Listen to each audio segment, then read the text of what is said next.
Bueno, pues así recibieron a López Obrador y a Alejandro Murat en la zona de donde, bueno, pues hay muchos daños por el paso del huracán. Principalmente, bueno, este pueblo es Mazunte, donde se encuentra el Museo de la Tortuga, que ya en algún huracán anterior desapareció, y bueno, pues los manglares también, y hubo una emergencia de cocodrilos, y bueno, hoy pues hay mucho daño, mucha destrucción. Un huracán que es atípica su presencia, porque por lo general a Oaxaca le pegan después de agosto. Se forman aquí casi todos los huracanes del Pacífico y suben hacia el norte. En esta ocasión, bueno, pues nos estrenamos con la temporada de huracanes y de inmediato nos impacta un huracán. Un huracán que durante 5 días le permitió al gobierno poder avisar. Este es el detalle. 5 días antes pudieron haber alertado, desalojado, prevenido, instalar los albergues necesarios. No, los estuvieron instalando horas antes nada más. Estaban preocupados por la elección. Estaban metidos en la elección en lugar de estar en la prevención. Y ahí están las consecuencias. Pérdidas de vidas. No se esperaba tantas pérdidas de vidas para un huracán categoría 2. O sea, un huracán categoría 2 es de lo más normal en Oaxaca. El problema es que pues no les avisaron. Y las personas que habitan en la costa oaxaqueña, vuelvo a insistir, estaban acostumbrados a tener los huracanes fuertes después de agosto. Digo, históricamente es el primer huracán que se da en mayo y de esta fuerza. No, antes no había existido algo así. Cambios climáticos provocan situaciones que nos van a desajustar. Pero para eso está el gobierno, para alertar, para prevenir. Tienen los sistemas, están observando lo que está ocurriendo, pudieron haber desplegado al ejército, a los huevones de la Guardia Nacional y hacer las labores de prevención. No hay un atlas de riesgo. Vuelvo a insistir, no saben en la 4T ni siquiera qué significa atlas de riesgo. El atlas de riesgo se debe de estar revisando año con año. Por los cambios climáticos, por los cambios en la geografía climática, en la orografía, en los cambios de cauces, en el crecimiento de la mancha urbana. Es decir, se analizan muchas situaciones que pueden prevenir a la población y decirle, mira, el día que llegue a haber una lluvia de tantos niveles, ahí va a ocurrir esto, esto y esto. Esta población está mal situada ahí. Este asentamiento nuevo, por el tráfico que se hace de tierras con las autoridades ejidales y comunales, este asentamiento está en riesgo. Hay que prevenirlos, hay que moverlos, o sea, se tienen que hacer las acciones de gobierno. El problema es que tenemos casi por cumplir 4 años en los que este país no tiene gobierno. Tiene un hombre que se ha dedicado a hacer campaña y es muy bueno haciendo campaña. Ya tiene 22 estados en su poder. La verdad es que cuando se decidió, voy a salirme del tema, cuando se decidieron en el PRI por Alito Moreno, muchos sospechamos que Alito era un alfil de López Obrador y no nos equivocamos. No nos equivocamos porque hoy el PRI le ha entregado más de 15 estados que gobernaba el PRI.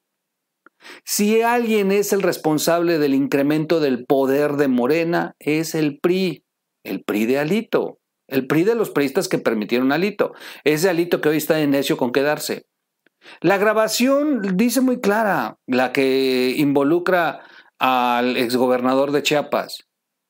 Cuando le hace la supuesta amenaza, Alito Moreno le contestó, es que no cumplieron los acuerdos. ¿Cuáles acuerdos, Alito?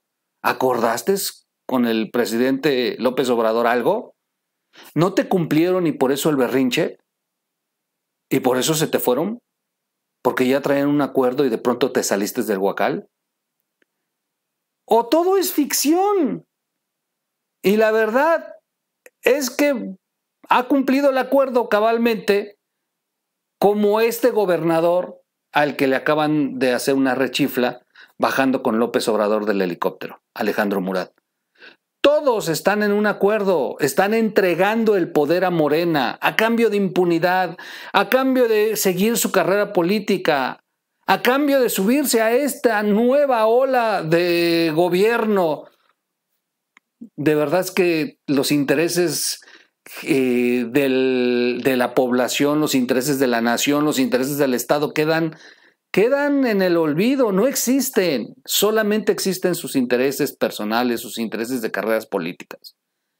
Pobre Alejandro Murat, que de pronto sí le pasa por la cabeza soñar que puede ser candidato y presidente de este país. Un sueño que tenía su padre, un sueño que su padre había construido. A veces no sé si es el sueño del padre impulsando al hijo o de verdad el hijo ya se creyó estos mitos. El padre en aquel entonces tuvo la oportunidad de ser el candidato del PRI. Tenía el puntaje más alto en aquel momento. Era uno de los políticos del PRI más populares y más queridos. Sin duda hubiera sido el candidato, solamente que cometió un error.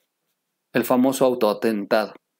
El famoso autoatentado que lo terminó sacando y descarrilando de la vida política. Años después regresó a Oaxaca. O mejor dicho, nunca se fue. Mostró primero su rostro con Gabino Cue Monteagudo, porque los Murat estuvieron detrás de él, y luego con su hijo, Alejandro Murat. Hoy López Obrador lo quiere utilizar como comparsa. ¿Qué es una comparsa? Me preguntaron el otro día por algo que escribí en Twitter. Comparsa es un candidato a modo que es impulsado desde el gobierno y le dicen, oye, tú vas a ir de candidato en tu partido, porque quiero que hagas todo mal para que mi candidata, Claudia Sheinbaum, pueda no tener competencia y al contrario le termines ayudando con tus errores. Sí por México creó un movimiento, se llama Va por México. Una alianza entre el PAN, PRI y PRD. Una alianza que se ha estado ahorita cuestionando si va a tener futuro y principalmente si van a permitir que Alito siga ahí. Pero esta alianza de Sí por México lo que ha hecho, bueno, pues se ha montado como una oposición frente a López Obrador. Sí por México está comandada por Claudio X González y Gustavo de Hoyos. Gustavo de Hoyos estuvo hoy en RIT TV. Hoy estuvo con Adriana Dávila. No se pierdan la entrevista. Gustavo de Hoyos habla con Adriana Dávila sobre estos retos hacia el 2024. Y quiero decirles una cosa. López Obrador está empeñado en romper esta alianza.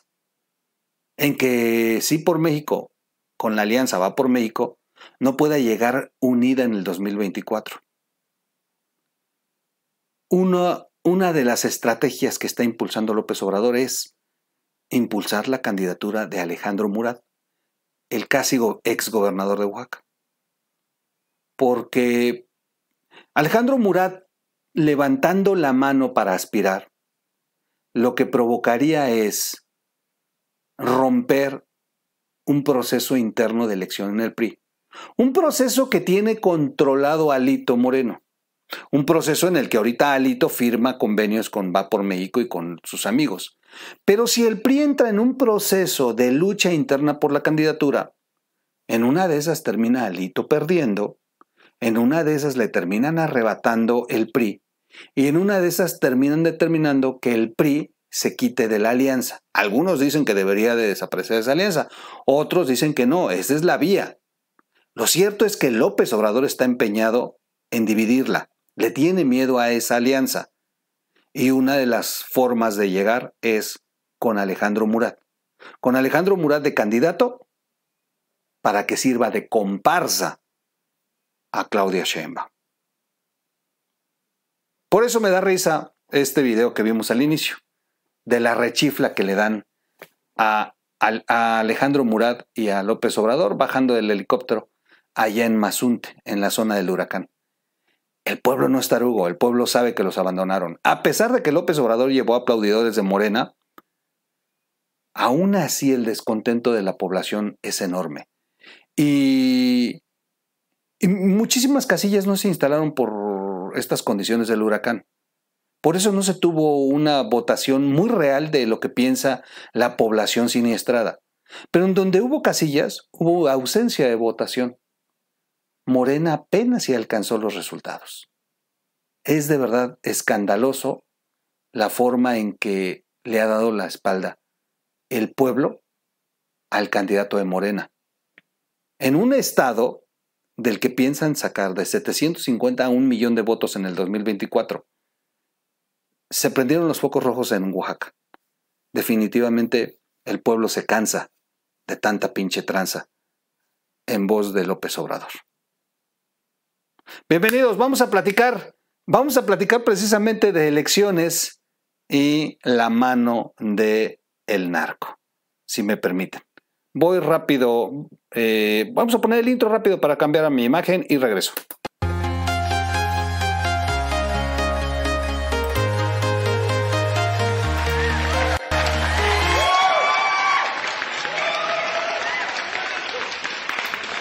Elecciones, la mano del narco. Muchos se han preguntado si realmente participó, si la presencia incidió o de qué forma participó.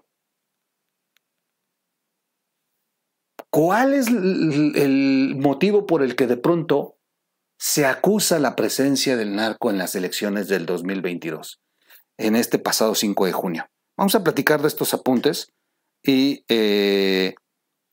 cito algunas líneas, en su mayoría, de la columna de Raimundo Rivapalacio en El Financiero, que hace una anotación interesante sobre cómo está modificándose ahora la participación del narco para ir entendiendo si de veras hay una presencia sí o no. Las elecciones en 6 estados terminaron dentro de los parámetros que señalaron de manera consistente 4 casas encuestadoras en específico, que fueron las que menos recibieron publicidad. En el pasado encuentro que tuvimos de la Resistencia, no se pierdan ese video, de verdad que estuvo increíble. Ahí comentaba yo con los compañeros que llama la atención que hubo encuestadoras en este previo a la elección. ¡Qué bárbaro! Les dieron una de publicidad. Bueno, publicidad electrónica, publicidad pagada en redes sociales, insertos en medios. No, de pronto había unas encuestadoras que de verdad tenían todo el aparato de propaganda. Y hubo 4 casas encuestadoras que, miren, nadie las peló porque no tuvieron publicidad, porque ahí aparecieron los datos y porque solamente quienes comentaban de manera seria retomaron y los comentaron. Pero llama la atención que estas 4 encuestadoras fueron muy exactas en lo que venían previendo y así terminó la elección. 4 victorias para Morena y 2 para la alianza PRI-PRD, como así lo quieren vender, aunque realmente ha sido una derrota, porque quien gobernaba ahí, pues eran ellos. Al final de cuentas, el que sale sosteniendo 2 de sus triunfos es Acción Nacional. Digo, los resultados en Tamaulipas, a nada, en un inicio, porque después, bueno, ya los resultados finales dan una separación muy grande entre uno y otro. Pero al final de cuentas, Acción Nacional como que tuvo mejor participación cuando vemos los resultados. Por ejemplo, Durango gana un priista, pero gana con votos del PAN. Quien sale con unos mejores resultados es Acción Nacional, sin duda. Sin embargo, no es triunfo, porque pierde estados que ya gobernaban. Y el PRI, bueno, ya ni hablemos, entregó todo nuevamente. Y de 11 pasaron a 15 gobiernos para Morena. Hoy ya son mayoría, gobiernan 22 estados. 15 de estos estados eran del PRI. Nada realmente sorprendente, salvo una vez más la notoria mano del narco y la forma como fue actuando en el proceso. La magnitud de su participación no podrá ser analizada hasta que se conozcan los resultados municipales en 2 estados, Tamaulipas y Oaxaca. El crimen organizado actuó de manera abierta horas antes de que cerraran las casillas. Los resultados en estas 2 entidades midieron su peso y su trascendencia en función de cómo se acomodan los grupos con los nuevos gobiernos. Raimundo Rivapalacios hizo señalamientos muy fuertes respecto a los 2 candidatos. Previo a la elección, es una de las personas que tuvo la valentía de señalar al hoy gobernador, bueno, el candidato electo de Morena, Salomón Jara, como parte de una organización de presidencias municipales que están coludidas con el narco. Y que él, bueno, es afín a uno de los carteles. Y que por el otro lado existe la presencia de un cartel local y finalmente la intención del gobierno federal por favorecer al cartel de Sinaloa. Y ahí Rivapalacios mencionaba que habría un conflicto entre Salomón y López Obrador, porque Salomón tendría más afinidad por el cartel Jalisco. Sin embargo, la ruptura con Monreal le dio la posibilidad, que ya lo hemos platicado en otros videos, a Salomón Jara, que no era el candidato. La candidata era Susana Jara. Bueno, la forma como intervino el crimen organizado en estas 2 entidades fue completamente diferente. En Tamaulipas, la elección más complicada de todas, incluso hasta antes de que el INE diera a conocer el conteo rápido, la alianza sostenía que estaba muy reñida. Sí, platicábamos que estaban, según ellos, muy pegados. El accionar de grupos vinculados con el cartel de Sinaloa se dio el sábado, pero bajo su intensidad el domingo. Por lo contrario, en Oaxaca se incendiaron varios municipios en el sur del estado por conflictos internos entre los grupos delincuenciales. Es que la franja donde se dieron estos conatos de violencia, que vimos las balaceras, la quema de urnas, es la franja donde está la presencia del crimen. En Tamaulipas las acciones estaban encaminadas a mirar la alianza. En Oaxaca, a repartirse la victoria de Morena. Lo que sí llama la atención en Tamaulipas, han estado surgiendo varias sábanas electorales en redes sociales, donde descaradamente para todos los partidos dice 0, 0, 0, 0, y nada más para el candidato de Morena, toda la votación. Y todos los demás 0, 0, 0, 0. Se dice que en los municipios o en las secciones electorales donde se han dado a conocer este tipo de sábanas, hubo presencia del crimen, que obligaron a todos los representantes de casillas a, aquí no hay votación, aquí todos votan por este. Y se acabó. Y lo mismo hay en Oaxaca. Se está dando la presencia de muchas sábanas electorales en donde la presencia es 0, 0, 0, 0, 0 y solamente para el candidato de Morena todos los votos de esta sección electoral. Al viejo estilo, le llamaban zapato. Hoy, ¿quién tiene el poder para llegar a una casilla? Amenazar a los representantes ciudadanos que nombra el INE o el Instituto Estatal Electoral, más los representantes de partidos políticos. ¿Quién tiene el poder para llegar a una casilla y decir, aquí nadie va a votar? Y me echan todos los votos y me llenan todo y rellenen las actas y pónganle así. ¿Quién tiene ese poder para hacer eso? Los reportes de violencia comenzaron temprano. Representantes de Morena denunciaron la quema de boletas en varios municipios de la costa y del sur y de la Sierra Sur en Oaxaca, que la prensa ubicó dentro de quejas por falta de apoyos tras la destrucción de Ágata. Y por eso está el audio y el video del inicio. Sin embargo, de acuerdo con reportes de inteligencia, en el fondo de esos conflictos se encuentra una lucha interna entre grupos delincuenciales. Videos de esa zona a los que se tuvo acceso muestran a grupos armados aterrorizando a comunidades y desestabilizando el proceso. ¿Qué quiere decir esto? ¿Cómo puedes hacer que las personas no salgan a votar dejando correr el terror? Si las personas saben que hay balaceras, si hay enfrentamientos, pues ya no salen a votar. ¿Y quién gana cuando hay abstencionismo? El partido gobernante. De acuerdo con la información de inteligencia recabada, desde el sábado chocaron los grupos delincuenciales en varios municipios del istmo de Tehuantepec, principalmente en Ixtepec, Juchitán, Salina Cruz y Tehuantepec, al igual que en Miahuatlán, en la Sierra Sur, donde por la tarde algunas comunidades mijes también enfrentaron la violencia.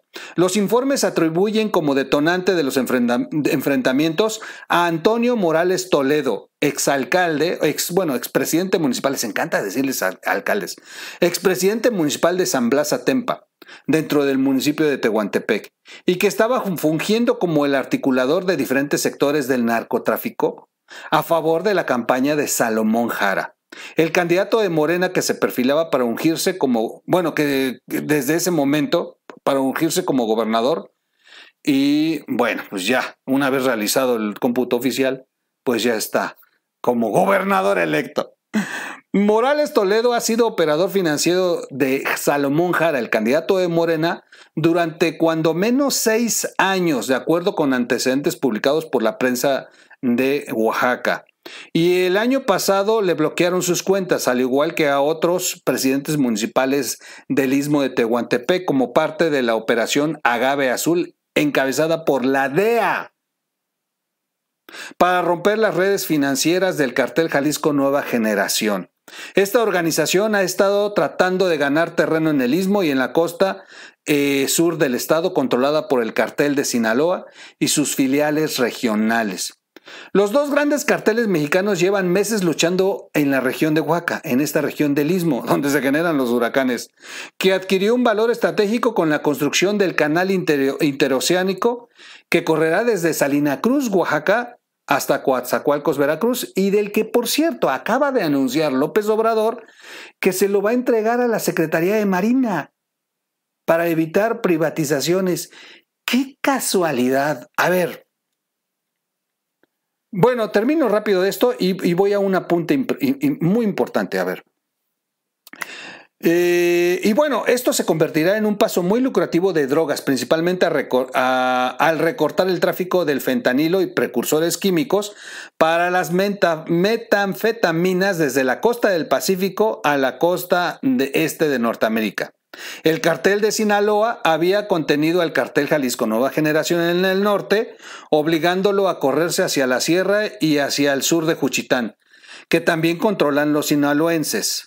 La idea que algunos dirigentes morenistas manejaban, de acuerdo con los reportes de inteligencia, de que podrían convivir las dos organizaciones criminales y repartirse las rutas de influencia y tráficos de drogas, chocó este fin de semana previo a la elección con una realidad. Los operadores de Morena, dijeron fuentes de alto nivel, estaban tratando durante el domingo de restablecer la estabilidad en la región. Sin embargo, al verse que ya van a ser gobierno, pues se comenzaron a agandallar y a mostrar quién tiene más fuerza para poder ser el favorito en el trasiego y el tráfico, a propósito de que pues se llevan con el candidato a gobernador. La participación del narcotráfico en Oaxaca fue abierta, disputándose cotos de poder a sabiendas de que la victoria electoral sería para Salomón Jara, el candidato de Morena. En Tamaulipas no se registró un problema entre el crimen organizado, sino fue de confrontación con el gobierno el sábado. Observadores con amplia experiencia en procesos electorales dijeron que la intervención del gobernador Francisco Javier García Cabeza de Vaca había sido la mayor en las últimas elecciones para gobernador. Sí, no, estaban de chillones en Morena. Pero el antídoto lo encontró en la columna armada Pedro J. Méndez, que nació como un grupo de autodefensa y evolucionó como otros en distintas partes del país. Es una organización criminal. La columna se vinculó con el cartel del Golfo, que a su vez estableció una alianza con la facción del cartel de Sinaloa, que controlan los hijos de Joaquín El Chapo Guzmán, para enfrentar a sus rivales vinculados a los Zetas y a quienes han establecido nexos con el cartel Jalisco Nueva Generación. Inicialmente su líder, Octavio Leal Moncada, respaldó a García Cabeza de Vaca, pero en los últimos tres años, se fue alejando mientras se acercaba al gobierno federal de la mano del ex subsecretario de Gobernación, Ricardo Peralta. ¿Cómo suena este famoso Ricardo Peralta? Muy cercano a su ex jefa de Bucareli y actual senadora Olga Sánchez Cordero. Leal Moncada se sumó recientemente a la campaña del candidato de Morena, Américo Villarreal. Todo el rompecabezas se va armando. La jornada en Tamaulipas arrancó en paz, luego de que la víspera los aliados del cartel Sinaloa amedrentaron a funcionarios panistas de casilla. Pero el domingo, al acercarse la hora del cierre de casillas, hubo violencia en los enclaves fronterizos de los carteles. Algunos de ellos incluso con enfrentamientos muy violentos. En Reynosa hubo reportes de privación de la libertad de un encuestador, luego de que lo golpearon, y robo de urnas por parte de comandos armados. Y en Matamoros, de amenazas directas contra casillas específicas que suspendieron la votación, y camionetas repletas de hombres se apostaron amenazantes en varias secciones. Como lo vimos tal cual en Sinaloa el año pasado, el narcotráfico se ha vuelto una variable en los procesos electorales en México. No debe ser visto como una novedad, sino como una desgracia. Y luego se quejan de que en Estados Unidos hacen esas observaciones.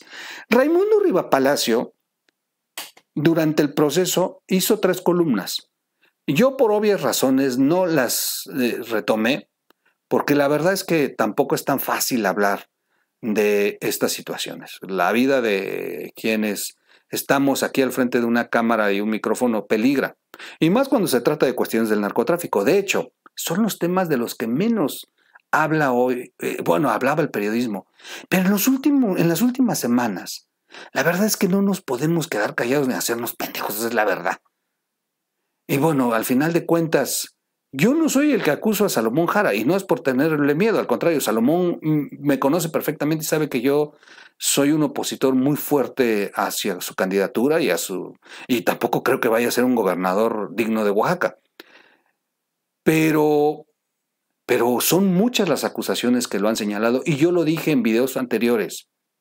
Salomón Jara le debe una respuesta a Oaxaca, porque ha recibido acusaciones como las que ha hecho Raimundo Riva Palacio, con una investigación muy profunda de la presencia de este cartel Jalisco Nueva Generación, y Salomón Jara no ha dedicado ninguna línea a desmentir dicha situación.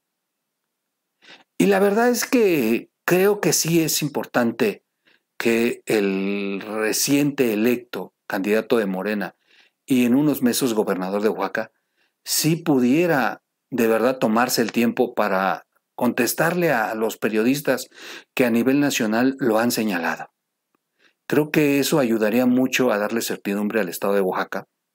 Y si son acusaciones infundadas, como luego dicen ellos, aunque en este caso con Salomón yo no he escuchado hasta el día de hoy una sola respuesta, creo que sí debería, por cuestión de seguridad, de tranquilidad para el oaxaqueño, que salga y diga, pues no es así, y al contrario, vamos a combatir. Y que de verdad se vea la mano del Estado combatiendo esto. Algunos van a decir, qué inocente te ves, troll, pidiéndolo. No, creo que hay que seguir exigiéndole a nuestras autoridades. Creo que inclusive al propio López Obrador, a pesar de que Porfirio Muñoz Ledo ya lo señala así de directo en una alianza con el narco, creo que hay que seguirles exigiendo que, ya que tienen acercamientos, que ya que tienen la posibilidad de sentarse como los hombres poderosos que gobiernan contra los hombres poderosos del crimen, que por lo menos no le den en la madre al país. Hubo un tiempo en el que este país fue famoso por el trasiego, por todo el tráfico que se dio a nivel internacional. Pero las condiciones del país no eran las que eran hoy. Hoy te secuestran, te levantan, te cobran piso, de verdad, ya no hay respeto por el mexicano. Parece mentira, pero los criminales de antes tenían más clase, tenían más amor por su país, respetaban más al ciudadano. Bueno, no había consumo de droga en las escuelas primarias como es hoy. No se atentaba contra los menores en el consumo. No había consumo en el país. La verdad es que el país está de cabeza. Se les ha permitido mucho, mucho. Y como lo dice Anabel, si hay un pacto que ha buscado López Obrador, pues yo no veo los resultados. Y como dice Broso, si hay un pacto fue un pacto muy pendejo, porque la verdad es que no han logrado ni un gramo arreglar esta situación. Pero vuelvo a insistir, quienes están en el poder seguramente van a tener la posibilidad de tener el contacto con los altos jefes de la mafia, porque así operan, no nos hagamos pendejos, esto ocurre hasta en Estados Unidos. Pero si ya tienen esta posibilidad, de verdad ya es hora de parar la violencia en nuestras ciudades, en nuestros pueblos, y que de verdad no le sigan dando en la madre al país. Creo que sacrificar un poco de ganancias a cambio de no matar a la gallina de los huevos sería algo muy inteligente como empresarios que son. En fin. Y algo les iba a decir, pero bueno, creo que ya se me fue. Les iba a decir un tema muy interesante. Pero ya lo platicaremos en otros videos a propósito de... sí, iba a platicarles algo sobre estos asuntos. En fin. Bueno, oigan. Bueno, sí, nada más. A ver, López Obrador entregó el interoceánico. A ver, esto es muy importante, ya para terminar. López Obrador entregó el interoceánico a la Secretaría de Marina. Ok. Pero el problema es que también le entregó a las Fuerzas Armadas las aduanas. Y hoy acabamos de enterarnos que semanalmente llegan a pasar 1,700 pipas de combustible de manera ilegal desde Deer Park hacia México, controladas por el rey del Huachicol, quien ya murió, pero el negocio sigue. ¿Cómo demonios nos puede garantizar que López Obrador, que la Secretaría de Marina no va a permitir el trasiego ahora de todos los químicos entre el Pacífico y la costa de Estados Unidos utilizando este proyecto del transísmico? Si son las Fuerzas Armadas las que hoy controlan las aduanas en este país, son las Fuerzas Armadas las que están viendo pasar 1,700 pipas de combustible desde Estados Unidos a México de manera ilegal. Y esto nomás estoy hablando de las pipas, porque ya me imagino todo lo que está pasando, incluyendo armas. Así que no es una garantía, presidente, que las Fuerzas Armadas estén controlando ahora el transísmico, el corredor que va a llevar el comercio del Pacífico al Golfo de México. No, porque son las Fuerzas Armadas las que ya controlan las aduanas y hoy pasa de todo. Y hablando de cosas raras, ¿se acuerdan de las pipas que de pronto mandó a comprar López Obrador y de las que ya no supimos nada? Cuando el famoso desabasto y que cerraron los ductos y dijeron que iban a comprar unas pipas y que luego las pipas no sirvieron y que ya no las iba a ocupar Pemex, ¿dónde quedaron más de 1,500 pipas que compraron? Siempre nos hemos hecho esta pregunta.